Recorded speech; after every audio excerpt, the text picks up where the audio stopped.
So we installed this valve back box on this 189. So that's the valve closed right now. Go on, Jason, give us some revs. Now we're gonna open up the valve now. Go on, Jason. Give us some revs.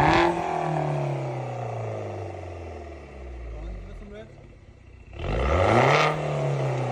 This valve's closed now. Go on, give us some revs.